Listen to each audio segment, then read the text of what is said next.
Hello everybody, this is Miss Pekarsky. I am doing the test review for our Unit 8 test, all about our trig graphs, our transformations, and then the properties of the trig functions. This test will only have 10 questions, but there's more questions in the review, so that no matter which version of the test you have, you'll be fine with the test. Okay, so the first question that we have here talks about the average monthly temperatures of Stuttgart, Germany, are given in this table. Which of the following would best represent the sinusoidal function that models the data? Okay, so first thing you want to do, turn on your calculator, set up a spreadsheet. And for those of you that don't know, you can go to the spreadsheet here or do a new document, okay, either one. All right, so in the spreadsheet, make sure you label your X and Y columns. Honestly, it doesn't matter what you put here. If you want to just put X for the month and Y for the temperature, you can, or if you want to type it out, that's fine too. Okay, once you get that all typed out, you want to do a sinusoidal regression. To do that, you go to Menu, Statistics, Stat Calculations, and this unit's all about sine functions, so we're going to do a sinusoidal regression. Okay, you need to tell the calculator where to get the X value, which is the month, where to get the Y value, which is the temperature, and then push OK. Okay, so now we have, all these values. We have an A value of 17, a B value of 0.5, a C value of negative 2.18, and then a D value of 52.9. Okay, if you kind of hover over this value, you can, or if you just click on it, you can see how the calculator sets up your trig function. Notice that they do not have an extra set of parentheses here and here. So when you look at the answer choices, none of these answer choices are going to be close to what your calculator options are. Okay, so let's compare the values. My A value is 17, and let's look at my answer choice. Look, every single one of these A values is 17. So let's go to the B value. My B value is 0.5355. Okay, and guess what? I have fractions are 1/5, which is close to 0.53. Was that my B value? Yeah, 0.53. But, it may not be the closest, so we need to figure out what the closest is. We also have the option of having these fractions here. Okay, so 5 pi over 29, let's see what that does in our calculator. So just type in 5 times pi divided by 29. Let's see what we get. Oh, look, 0.541. If you ask me which is closer to the actual answer, the 5 pi over 29 or the 1/2? Well, our calculator, whoops, that's not what I want to push. I want to put that button. There we go. Our calculator gives us 0.535, so if you rounded this to 2 decimal places, it would be approximately 0.54. So I'm going to say right now, just off the bat, these are not the best option. Okay, notice the word is best here. Okay, so this B value is closer. You notice that the difference here now comes down to a cosine or a sine function. I can graph both of these functions and my regression formula and see which one will work, or see which one gives me a closer answer. So, all right, to insert a graph, go to Documents, Insert Graphs. Now notice we're on F2, go up to F1, which already has our equation, push enter. Oh my goodness, I can't even see the graph, so I need to change my window. I can either go to window settings and set it up, or I can also do zoom fit. Sometimes zoom fit will help, sometimes it'll get us either too far out or too far in. In this case, I think let's just start here, and then if I can't get a good idea of which of the formula answer choices is best, then I will change my window and see if that'll work. All right, so let's look at the other equations. So one is 17 times cosine 5 pi over 29 times x minus 4 plus 53. So let's type that in. I probably will not be able to remember all those numbers, but I'll try. So we have 17 times cosine, was it 5 pi over 29? I think I will check in just a minute. Divided by 29. And then open parentheses, x minus 4, close parentheses, close parentheses. And then I think it was a 53. Let me look at it really quickly. What were my answer choices? Yep, plus 53. Okay, so that's the cosine function. Okay, and if you look, it looks like it fits pretty good, but it's shifted over. So now let me change that to a sine function, and I'm just going to copy and paste that, and then just change cosine to sine. And if you look at that, let's change the attributes to graph 3 so I can see it better. And do a dotted line. There you go. So it looks like the sine function fits my graph really closely. The cosine function does not fit it as well. All right.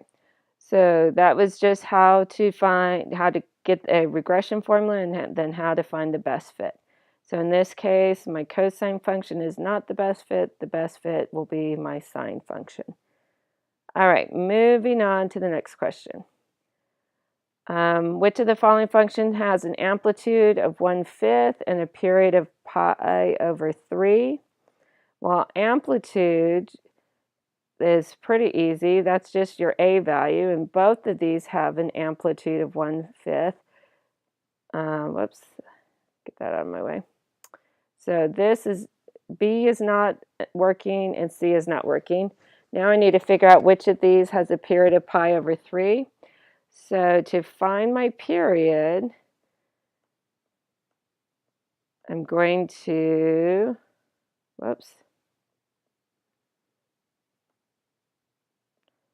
I need to do 2 pi divided by my B value. Okay. Now, this B value is 6. This B value is 1/3. So we're going to figure out which one of those will have the correct answer.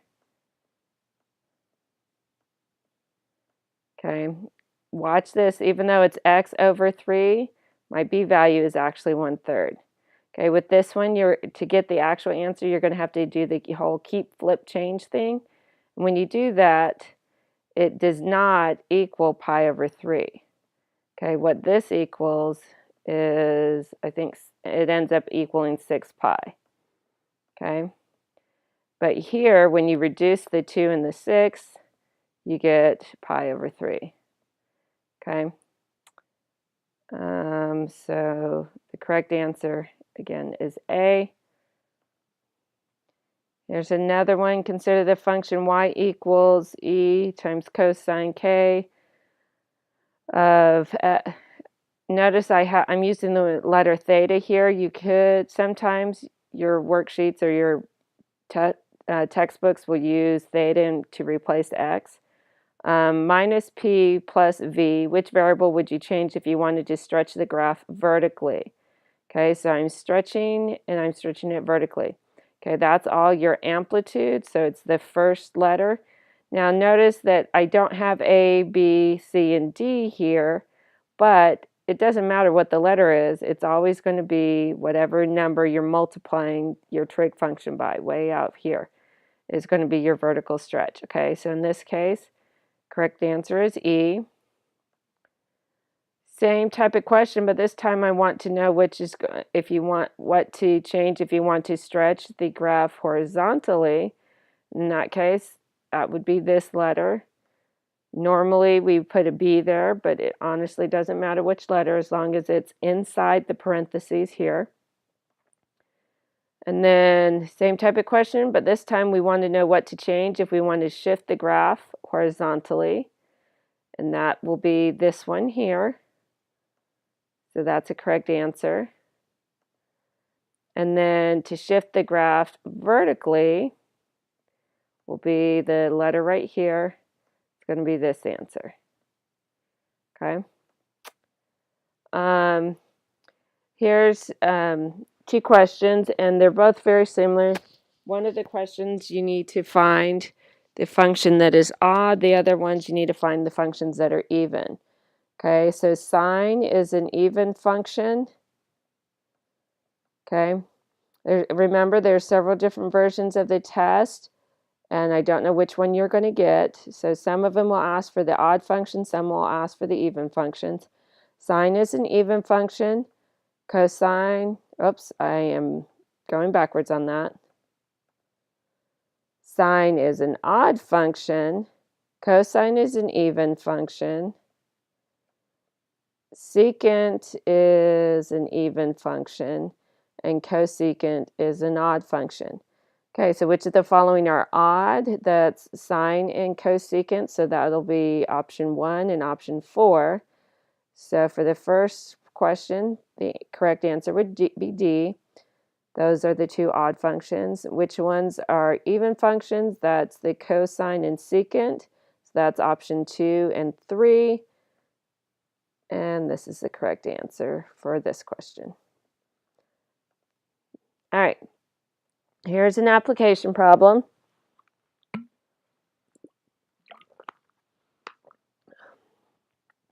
A buoy bobbing up and down in the water moves from the highest point to the lowest point and back to the highest point in 8 seconds. So this sounds like in a sine graph. So you're starting at the highest point, you're moving to the lowest point and then back to the highest point, and it takes you 8 seconds to go from one highest point to the next highest point.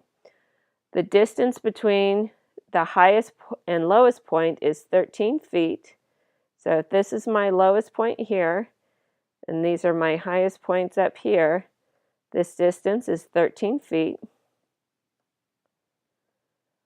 And my period length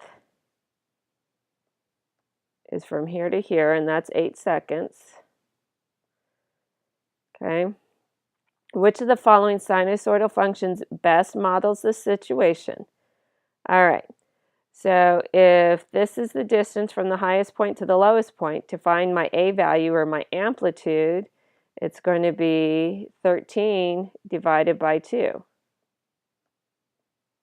Okay, 13 divided by 2 is 6.5. So it can't be this one, can't be that one, and cannot be that one. Okay, now let's check and make sure we're doing everything correctly. If my period is 8, to find the B value, it's going to be 2 pi divided by 8.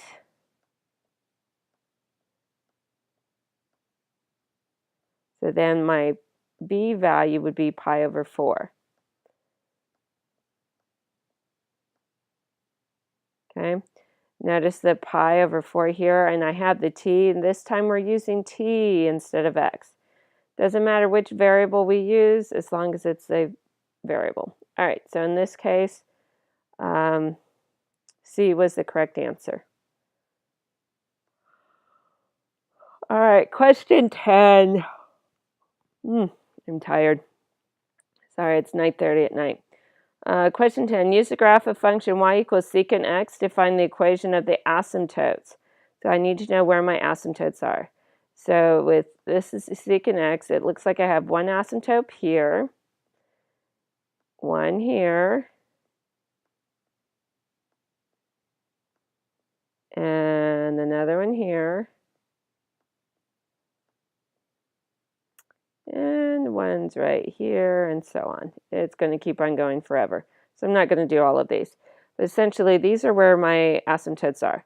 So if this tick mark is at 2 pi, then halfway from 0 to 2 pi is going to be 1 pi. This one's at 1 pi. And then halfway from 0 to 1 pi is half a pi, so pi over 2. So the first asymptote here is at pi over 2. And then all your next asymptotes this is going to be 1 pi over 2. This one's 2 pi over 2, and then 3 pi over 2. So my first asymptote is at pi over 2. My next one is at 3 pi over 2.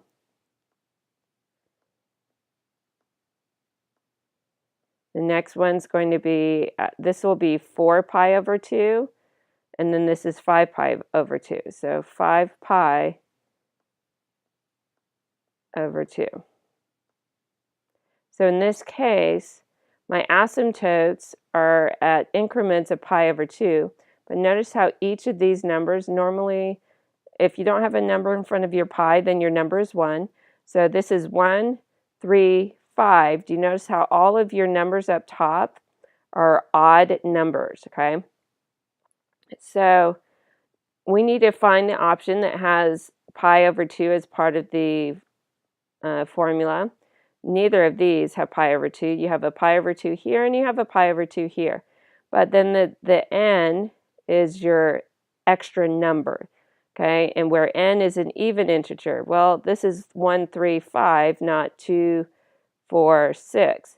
So it's not going to be an even integer. And yet, guys, those of you that don't remember, integers are just whole numbers. And so my answer is A.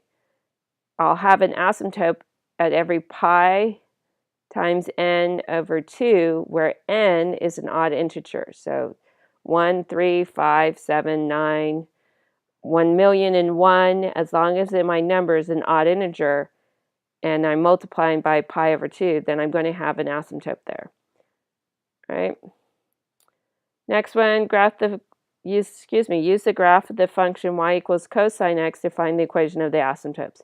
Okay, now remember, we're having slightly different graphs, so you need to know how to find the asymptotes to these functions. I believe one of your homework problems asked you to tell where the asymptotes are.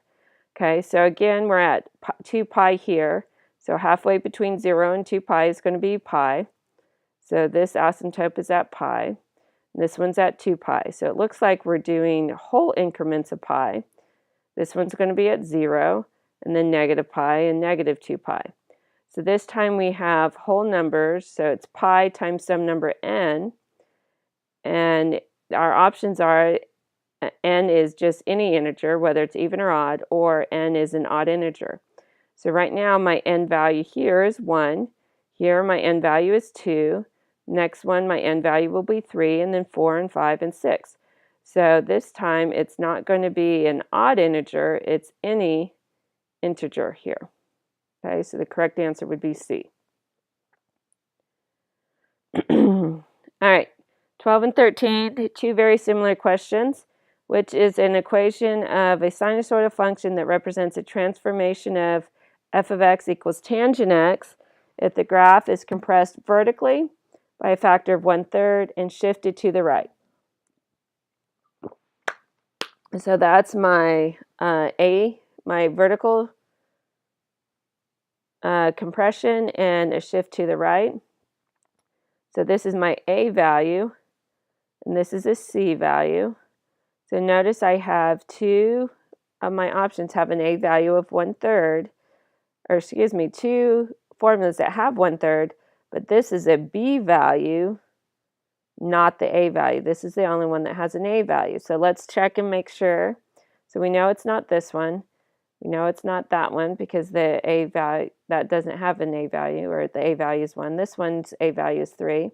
This one has an A value of 1/3, so that's a good indicator that it's the correct answer. And then this is a C value that's causing the graph to shift to the right. So for 12, the answer is going to be B. Okay, so now let's change gears. Let me see. So this is my A value of 1/3, and this is my C shifting it right. So let me put an arrow up to 12. Okay, so for 12, the answer is going to be B. And then for 13, which is an equation of sinusoidal function that represents a transformation. So basically, exact same thing word for word, except this time it's a vertical stretch by 3 and a shift 3 units to the left. Okay, so I'm going to have 3 and 3s, and this time I'm going to the left. Here, a value is 3, which is good. This is a b value of 3, which can't be. And then this one, this c value is shifting it to the left. So for 13, the answer is A. Okay, so let's look at 14 and 15. Again, very similar, except this time, horizontal stretch by 3 and a shift 3 units to the left. Okay, and then 15 is a horizontal compression by 3. Notice that they both have 3's here. And these are, you're either going to have a whole number or we're just talking about the number in the denominator. The key is to pay attention to the word compressing or stretching. And then both of these have a shift, a horizontal shift of 3.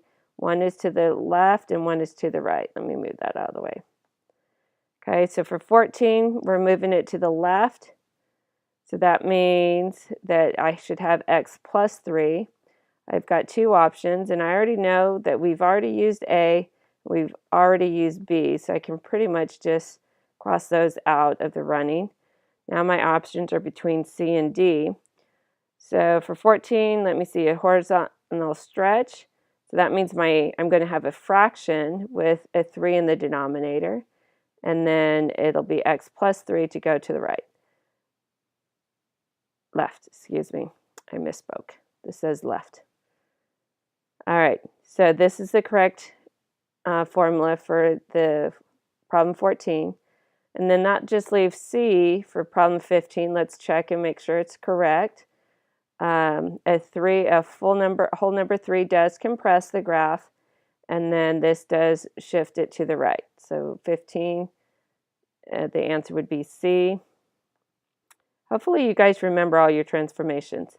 All right, so 16, what is the domain and range of the function y equals 1/3 cosine theta? Well, your cosine and sine functions go up and down, up and down, up and down, up and down forever, and they're going to keep on going all the way to the right, and they're going to keep on going all the way to the left. They're just going to keep turning up and down like waves. So the domain for this cosine function is going to be from negative infinity to positive infinity. And you can see that we have 2 options here on the domains. We can count those out because neither of these have the correct domains. And then if my A value is 1/3, that means that from the sinusoid to the maximum point, it's 1/3. And then from the sinusoid to the minimum point, it's also 1/3. But if my sinusoid is on the x-axis, then the lowest point here would have a y value of negative 1/3, and the highest point here will have a y value of positive 1/3. So my range would be from negative 1/3 to positive 1/3. So in this case, D is the correct answer choice. Okay, for 17 and 18, again, very similar types of questions.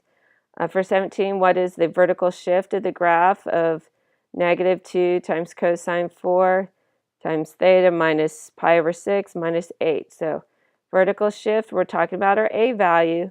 So in this case, my A value is -2, which means that, vertical shift. Man, I almost totally messed that up, didn't I? Sorry.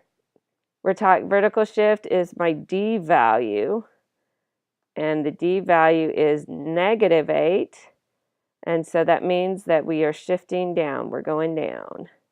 Okay, so now my horizontal shift is my C value, which is right here. So I have a 2, and because it's theta or x minus 2, then I'm going to the right 2. So in this case, A is the correct option. And last question for this review, it's another application problem. You have a musical note that creates a sound wave modeled by this equation where t is time in seconds. What is the period of the function? Okay, so even though it's an application problem, really you just need to know how to find the period based on your b value. Now, if b is 24, then your period length will equal 2 pi divided by 24. Okay, none of my answer choices are 2 pi over 24, but 2 pi over 24 reduces to pi over 12, which means that C is the correct answer choice.